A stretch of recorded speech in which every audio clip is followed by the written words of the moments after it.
Donc on est Megillat Esther, Perek Bet, Pasuk Bet. C'est la page Memvav que je vous ai envoyée. Et donc hier, on a vu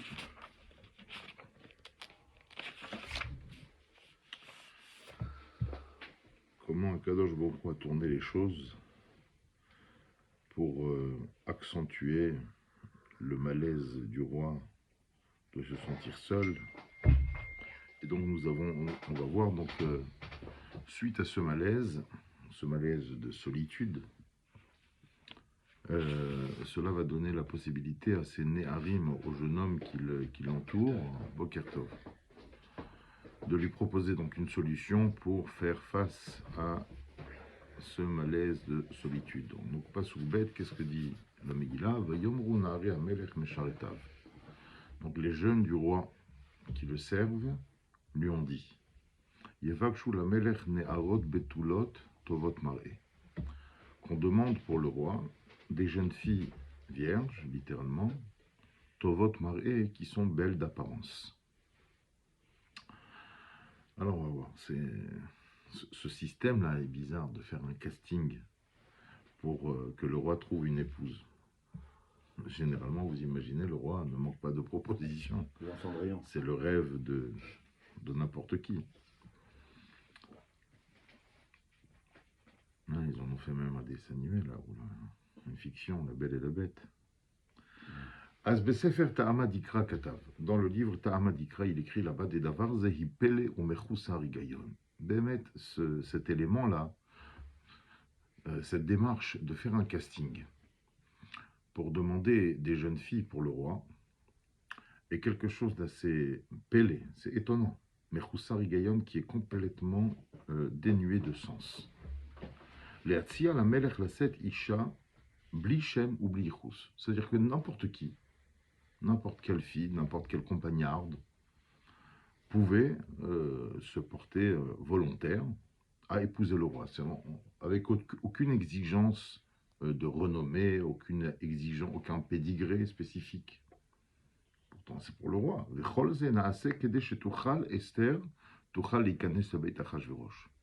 Et donc cela, bien entendu, a été fait pour que Esther puisse rentrer dans le foyer d'Achashverosh, Veliot Amalka, et devenir la reine, l'Amroch Istira Zeuta Vichusa.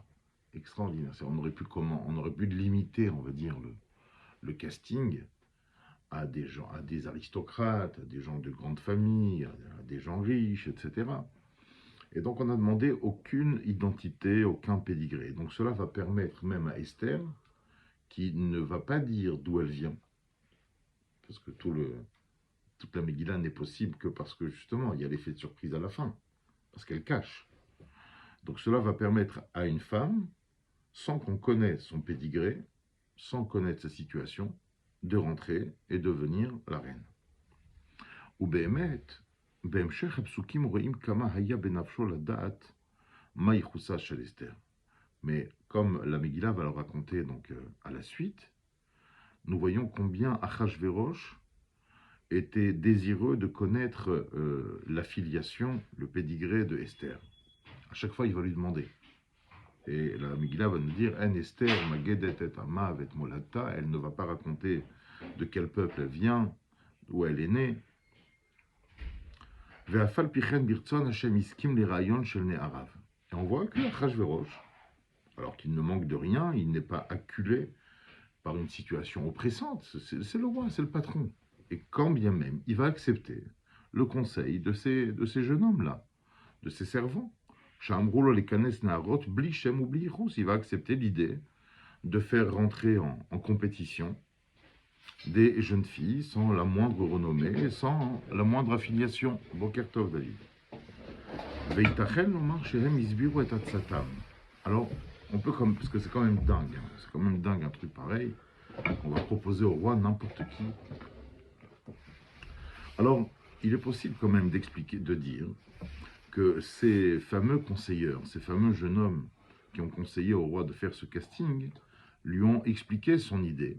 Chez Vashti, Miana les malot et Bakashato, en lui rappelant que Vashti, qui avait été donc exécuté, qui a disparu du paysage politique, avait refusé d'accéder à sa demande.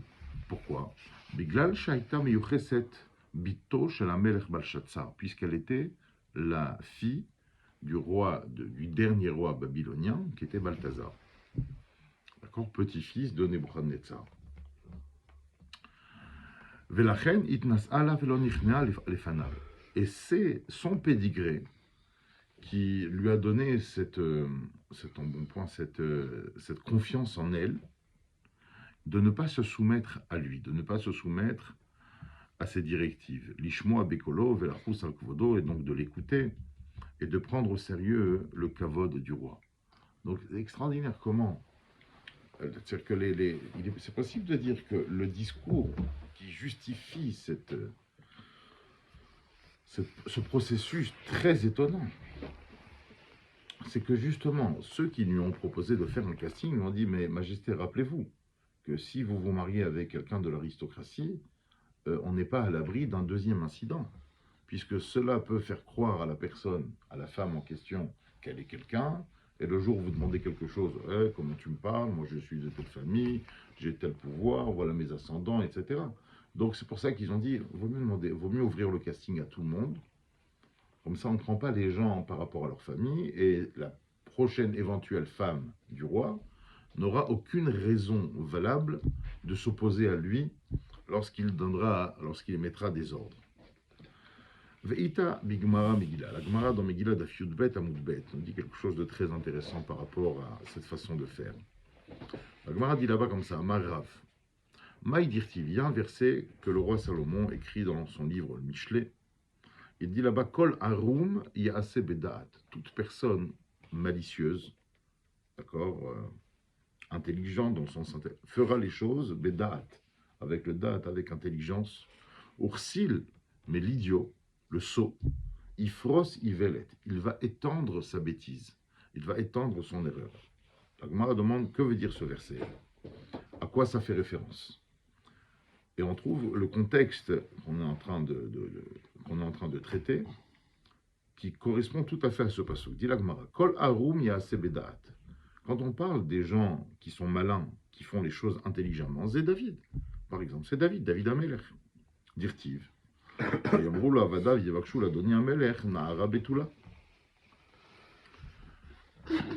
Rappelez-vous, c'est au début de Melachim Aleph, Vamelech David Zaken, Baba Yamim, etc.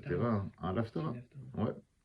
C'est l'Haftara de Chaï Sarah, je crois. Ouais. En tout cas, là-bas, on parle que David Amelech était arrivé à un âge avancé. Il était à la fin de sa vie. Et qu'on dirait que son cœur marchait plus lentement, et cela générait chez lui une certaine fraîcheur, un froid, on va dire, insupportable. Et il avait besoin d'une jeune fille qui le réchauffe. Voilà, qui le réchauffe, tout simplement. Ouais.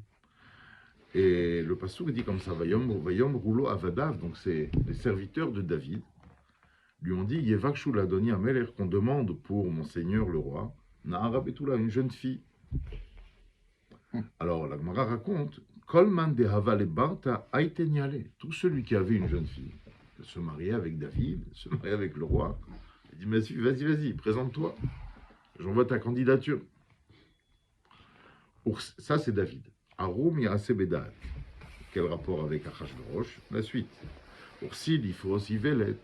Et l'abruti, il étend sa bêtise, c'est Achashverosh. Ça c'est Achashverosh. Pourquoi? Qu'est-ce qu'il a fait Achashverosh?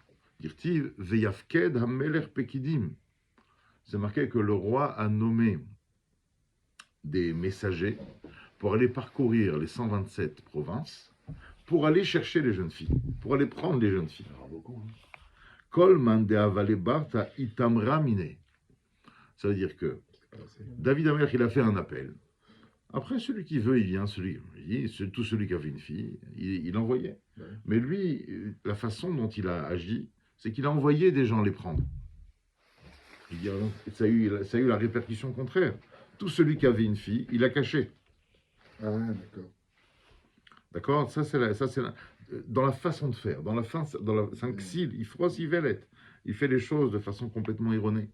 Le Katav Rashi, Nahara, quand David Amelech a demandé Nahara, David l'obikesh et la Nahara achat. כל אדם הראה לשלוחיו את ביתו, אולי תיטב בעיניו. ואחשוורוש כסיל, ציווה לקבץ את כולן, הכל יודעים שלא ייקח אלא אחת, ואת כולן יבעל, מאן דהבה לברתא מתמרה. Rashi explique plus profondément la Gemara, plus profondément le processus intelligent de David, et au contraire la bêtise d'Achashverosh. C'est que David Amelech, l'idée de base c'était Yevakshu la donner à Melech, Nahara, une jeune fille. La jeune fille qui va choisir, elle deviendra sa femme. Elle vivra le rapport intime qu'un mari, qu'un roi vit avec la reine. Mais Achashverosh, il a demandé Neharot. Je veux des jeunes filles. Et Tovot Mar'é en plus. Ouais, c'est vrai que c'est pas marqué au niveau de David. Alors il dit, mais l'idée du roi, explicitement le casting, c'était, tu passes chez le roi, il t'essaye, et après on va voir s'il veut te garder, il te garde, s'il veut pas te garder, il te jette. Ouais, qu'est-ce que les gens ils ont fait? Ils ont caché leur fille. Et puisque tout le monde savait que de toute façon il allait avoir qu'une reine, il dit, moi, je veux pas que ma fille ce soit un essai. Ça veut dire quoi ça?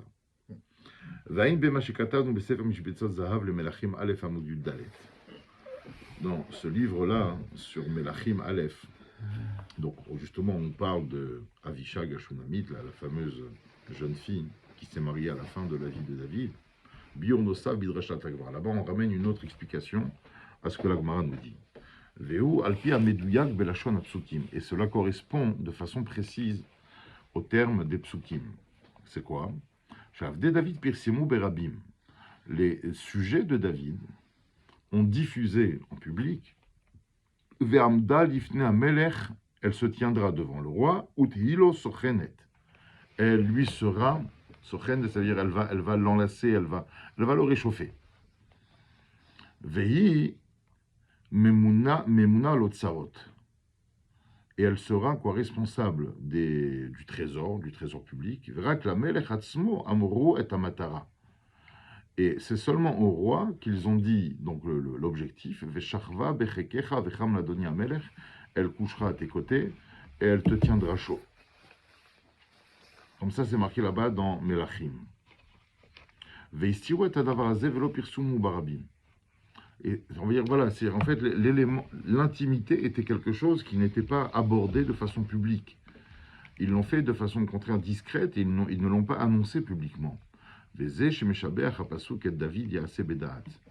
en ça que le pasuk dit que David a fait les choses intelligemment.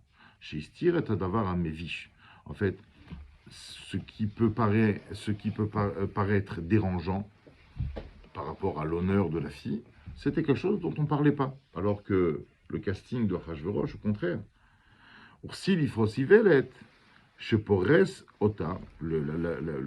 L'idiot qui étend sa bêtise devant tout le monde, on me farsem ota barabim. Lui, au contraire, il a dit tout le monde aura une aventure, toutes les jeunes filles auront une aventure avec le roi. Mibli la stira d'avoir en parlant des choses clairement.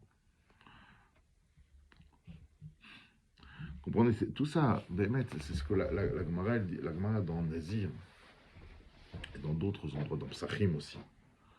Elle dit là-bas qu'il y a Sharim d'Arke Hashem, Tzadikim, Yalchubam, ou Poshaim, Ikashlubam.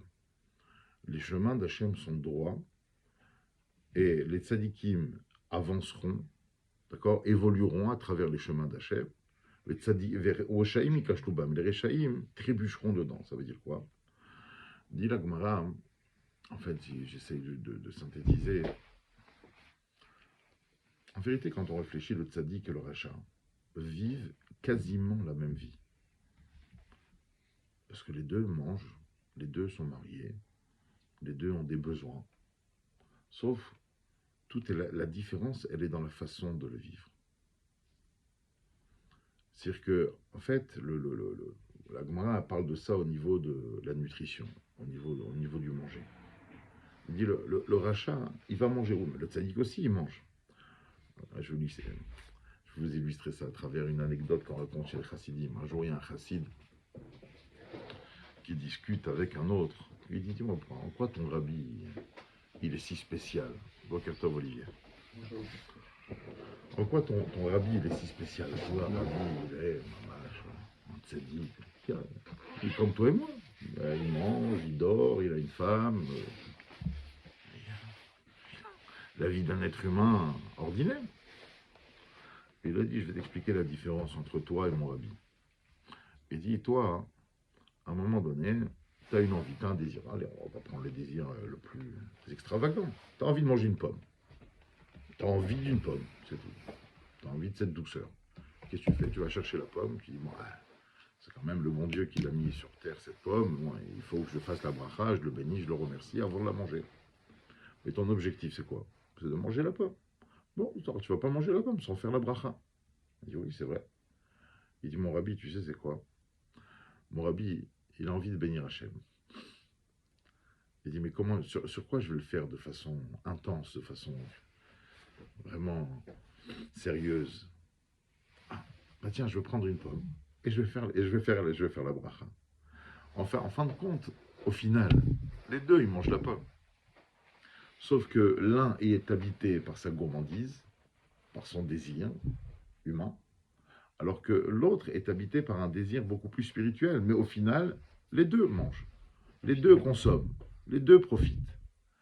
Ça veut dire quoi? Ça veut dire que toute la nuance, toute la différence entre un tzaddik et un rachat, au fond, quand tu réfléchis sur le sujet au fond, n'est pas tellement dans la façon de faire, elle est dans l'intention.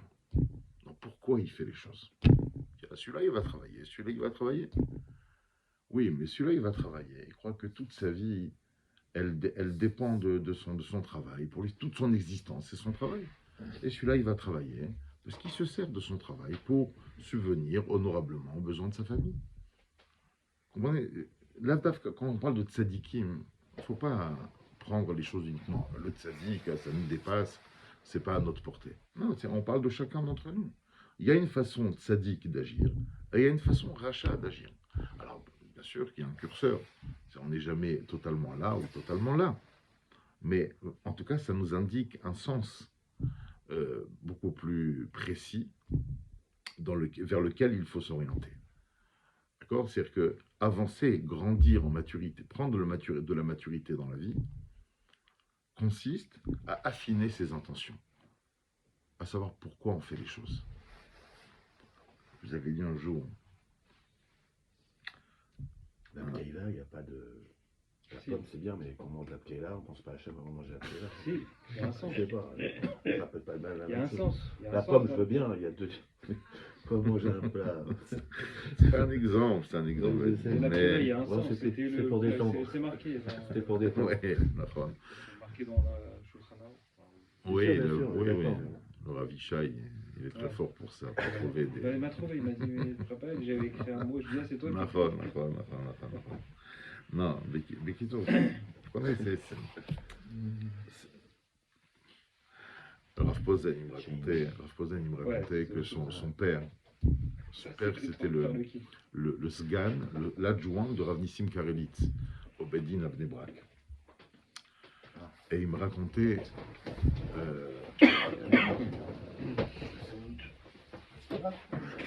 Et il me racontait justement, des fois, il aimait prendre comme référence l'attitude que son père et sa mère avaient l'un vis-à-vis de l'autre.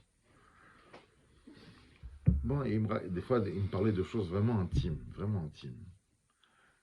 Et il me disait, il me dit, tu comprends, quand mon père, on parle d'un tzaddik, d'un homme hors du commun, il me dit quand il retrouve sa femme, on va dire physiquement, ma mère, elle a l'impression d'être le Sefer Torah de mon père. Elle a l'impression d'être les tefilines de mon père. En fin de compte, peut-être que, oui, visuellement, physiquement, ils vivent la même chose. Mais la kavana, ça change tout. L'intention avec laquelle tu vis les choses, elle donne une noblesse au domaine en question. Et c'est exactement ce qu'on est en train de dire ici. La différence entre... C'est vers toi, ta femme. C'est comme ça qu'elle le vivait. C'est ce que la Gemara dit ici, la différence entre Achashverosh et David Amelech. Ben, ça peut paraître, on va dire, assez grossier. c'est demander une jeune fille, l'autre il est vieux, là, le roi David, il a besoin d'une jeune fille. Mais dans sa façon d'aborder le sujet, dans sa façon de demander une candidate qui lui corresponde. Elle démontre, cette façon contient toute la noblesse de son intention. Alors que Achashverosh, au contraire. Achashverosh dit, oh bon, ça va, c'est... De toute façon, on sait ce qui se passe, donc on va dire les choses clairement. Bon, chaque fille qui va venir, je vais l'essayer, on va voir. Et elle change tout. Cette intention, elle ramène à une médiocrité bestiale de l'humain. Et c'est ça la différence qu'il y a entre le casting qui est fait par David Amelech et le casting qui est fait par Achashverosh. Il y a des tzadikim, l'Admour de Tchernobyl, vous vous rappelez, ce Admour, un homme exceptionnel. Il avait été torturé pendant la Shoah, il n'avait pas de barbe. Il avait brûlé le visage, il avait des périodes blanches comme ça. Ça veut dire rien, hein? Il existe toujours. Je crois que non, il est décédé. Il est décédé. Il y a des jumeaux, je crois. Non. Il avait une voix, il n'a pas eu d'enfant d'ailleurs, ils l'ont castré. Ils ont fait Mengele, il a fait des expériences sur lui horribles. Et il s'est remarié à l'âge de presque 90 ans. Rav Kadouri, la même chose. Rav Kadouri, c'est vrai. Rav Kadouri, prenez Baba Salé, moi je connais pas très bien Baba Salé aussi, à la fin de sa vie, il s'est remarié avec une femme avec laquelle il avait... L'Alasti. Combien de différence il y avait entre lui et elle? Énorme. Elle m'a appelé il y a 15 jours, donc elle est jeune, elle a 60 ans, mais elle a perdu un enfant. Elle a perdu sa fille, elle. Ouais. Donc en fait, les gens ils vont comparer ça avec, je sais pas comment il s'appelait l'autre à Saint-Tropez là. Je connais pas ça. Eddie Barclay. Je connais pas Saint-Tropez. C'est référent, chacun ses références. Je connais pas Saint-Tropez. Lui il s'est marié, et Johnny il s'est marié avec une jeune, etc. La femme de Kadouri, la dernière. Il s'est marié avec plusieurs femmes. Peu importe, La preuve, c'est qu'il est enterré à côté de la pauvre. Avec la Chaou là-bas. Il n'a pas voulu attendre, il est enterré avec sa première femme. Ouais, ça peut paraître complètement pervers en fin de compte. Oui, parce que Zivuk Sheni, c'est un deuxième mariage, c'est pour faire la mitzvah que l'homme ne soit pas seul, etc. Mais en fin de compte, ça se fait dans la noblesse, dans le raffinement le plus absolu. Et après, il y a raffinement. Alors qu'au contraire, à côté, c'est vraiment matériel, c'est bestial.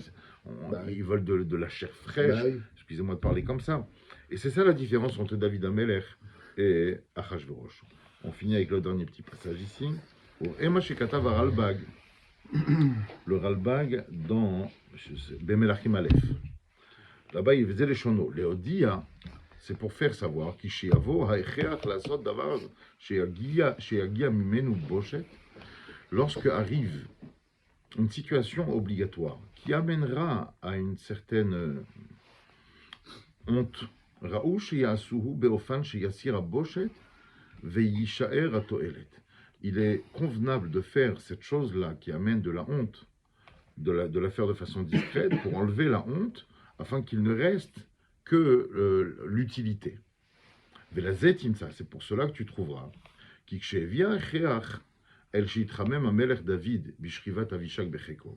C'est-à-dire que l'objectif de David, quand il s'est marié à la fin de sa vie avec Avishag, à Shunamite là-bas, le but était de réchauffer le roi en étant couché à côté de lui.